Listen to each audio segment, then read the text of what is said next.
how a CFM56-7B turbofan engine works. To make an aircraft move forwards, we need a pushing force or thrust, which we create by making the air accelerate between the front and the back of the engine. This is basically done by the large fan at the front of the engine, through which air passes at a high rate. These are the various components of the CFM56-7B. The fan, which is a large diameter propeller. The low and high pressure compressors with 12 stages which, step by step, increase the pressure of the air as it flows through them. The combustion chamber, in which jet fuel is mixed with air and burned. The high and low pressure turbines, in which the pressure of the hot gas is reduced as they drive the compressors and fan. There are 5 turbine stages, 1 high pressure and 4 low pressure. And finally, the exhaust assembly. The CFM56-7B is a high bypass ratio engine. The primary flow passes through the combustor, while the secondary flow passes only through the fan. 80% of the engine airflow, accelerated by the fan, is directed into the bypass duct and provides 80% of the engine's thrust. The primary flow passes in succession through the compressors, the combustor, and the turbines, before being ejected rearwards through the exhaust assembly. The air is compressed in the low and high pressure compressors, and its temperature can reach 450 degrees Celsius, after which it enters the combustor, where fuel is injected and ignited. Burning the mixture of fuel and air brings the temperature up to 1700 degrees Celsius.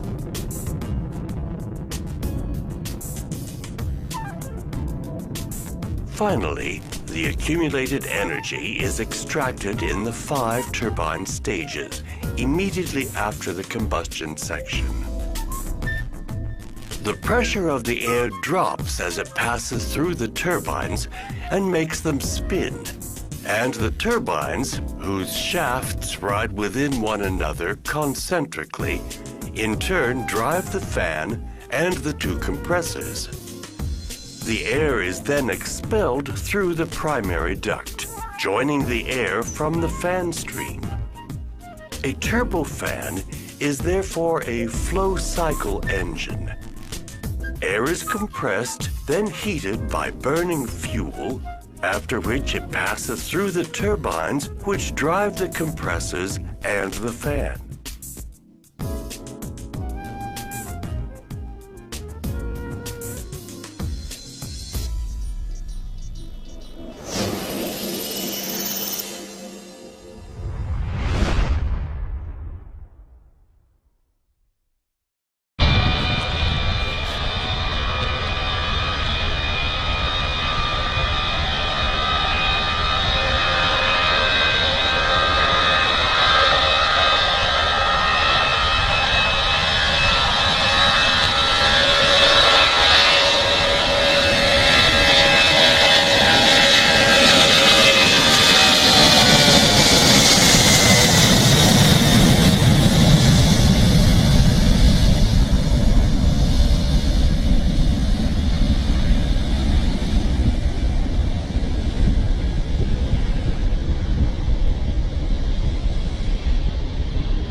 So this goes in here like this. Now we're going to work as a team. I'm going to hold it here. You're going to put some pressure inside. Ready? Ready to go? So pump it down. All right. You're going to do that about 1,000 times. All right. So keep on going.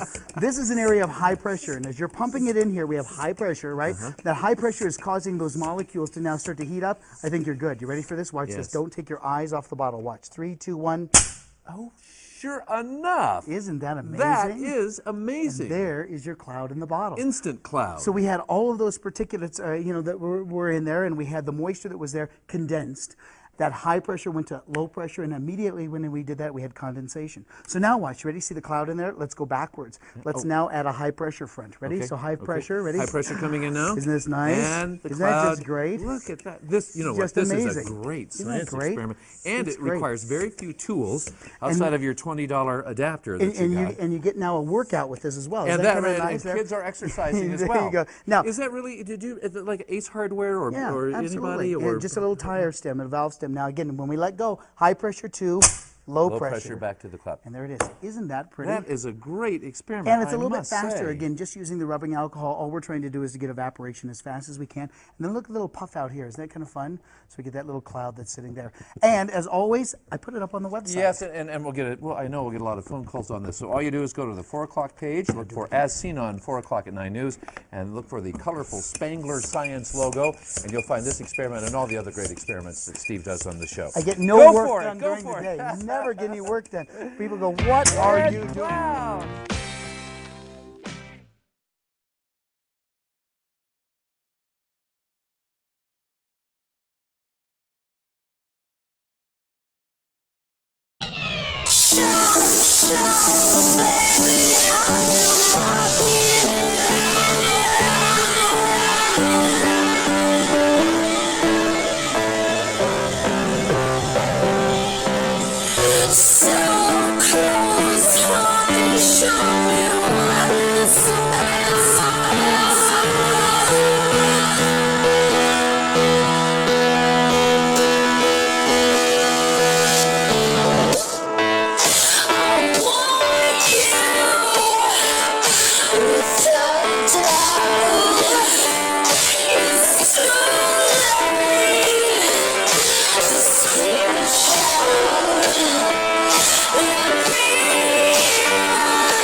You know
Relative humidity. Let's go look at the proper altitude. Here's your altitude in meters, so 32 to 34,000 feet. We're looking right in there. We'll come over, and what's the humidity level? God, 19, 20, 16, 15%, 12. I mean, that's it. Okay? It's got to be 55 to 65%. I mean, 55 to 60% or higher. Persistent contrails cannot form under that. Right? They can't form at 45%. They can't form at 40%. There might be some ice crystallization, that would be visible, but, when you get down here at this level, there basically shouldn't be any contrails at all. Just real short dissipating ones. But what did we see? Perpetual contrails. True persistent spreading contrails of the detestable quality. And what's the humidity level? That's the humidity level. Nothing froze. There's no freezing up there today. This is late May. So, at any rate, and it's continually giving returns all the way up to a much higher altitude, and at which point those levels drop. So, there ain't no freezing of the radiosonde there. All right, let's go take a look outside here.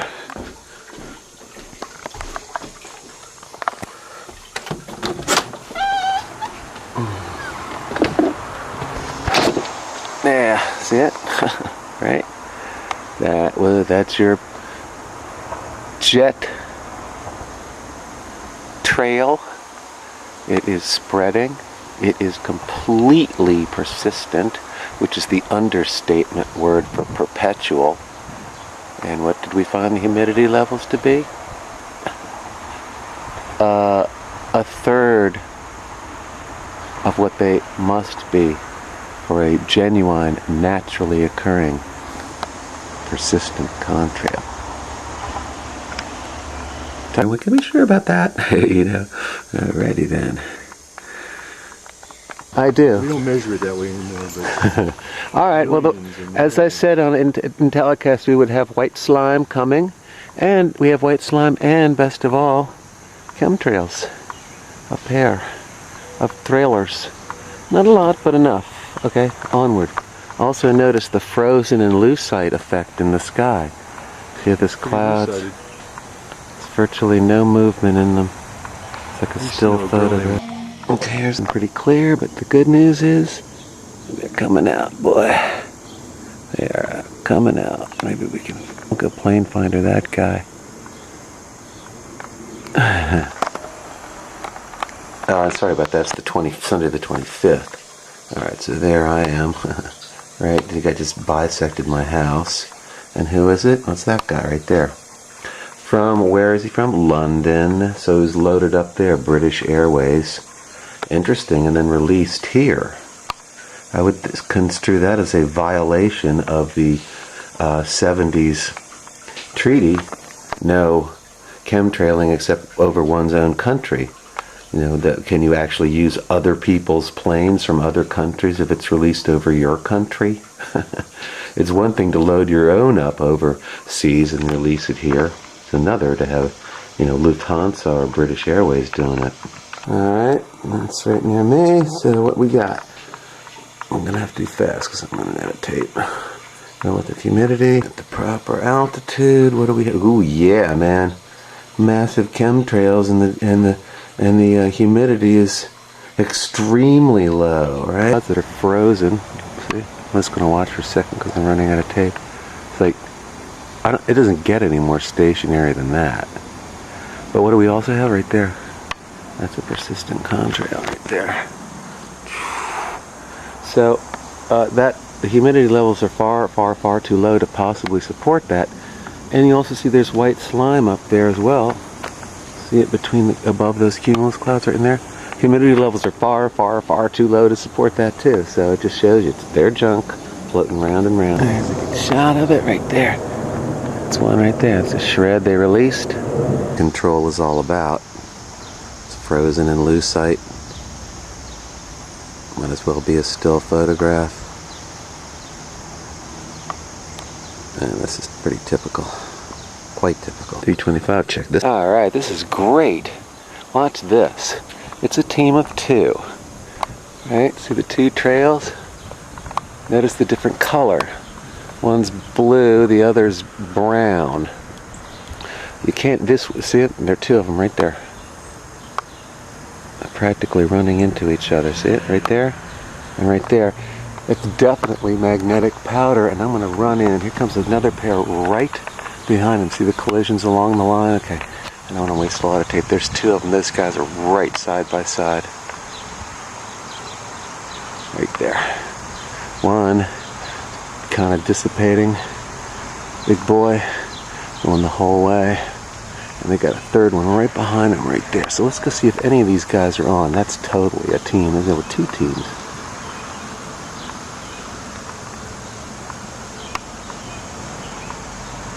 Two different types of trails. See, one left is the magnetic on the right side, that pair, and then the one right next to it, the different coloration, that's your cloud making material.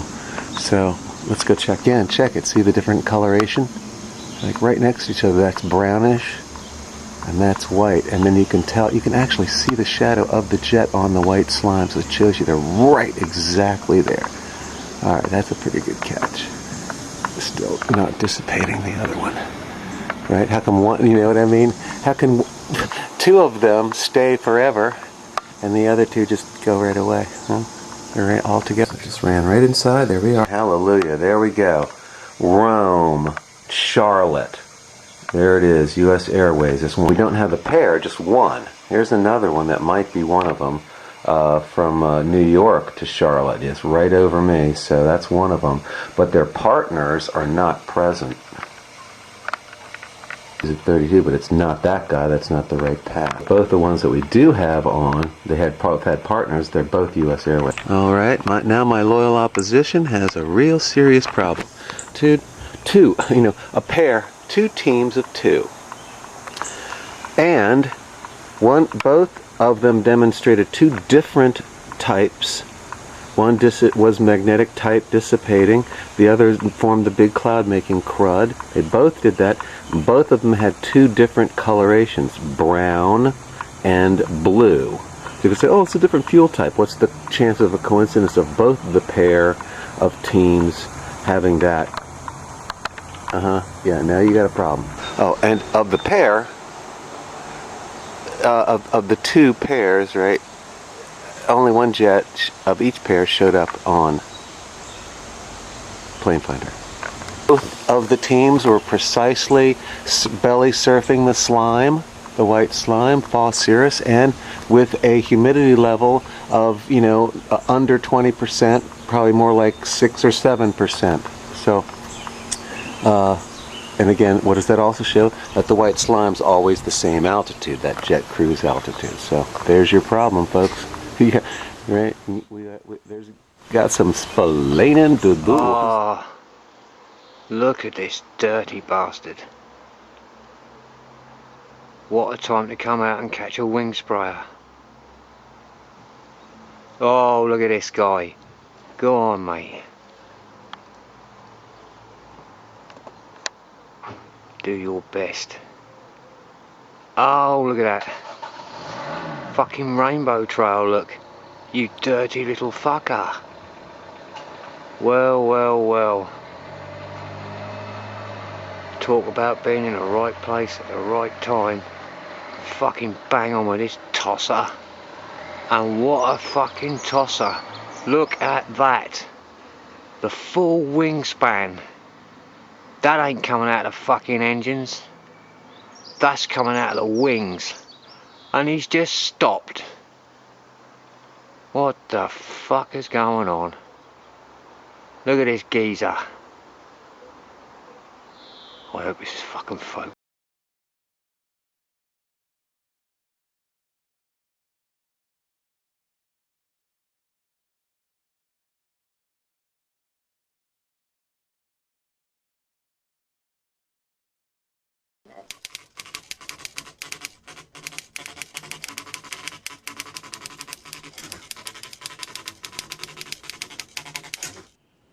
The trails that persist that I've seen over the last few years are very different to any trails that I've ever seen before, and I do not understand how they persist so long.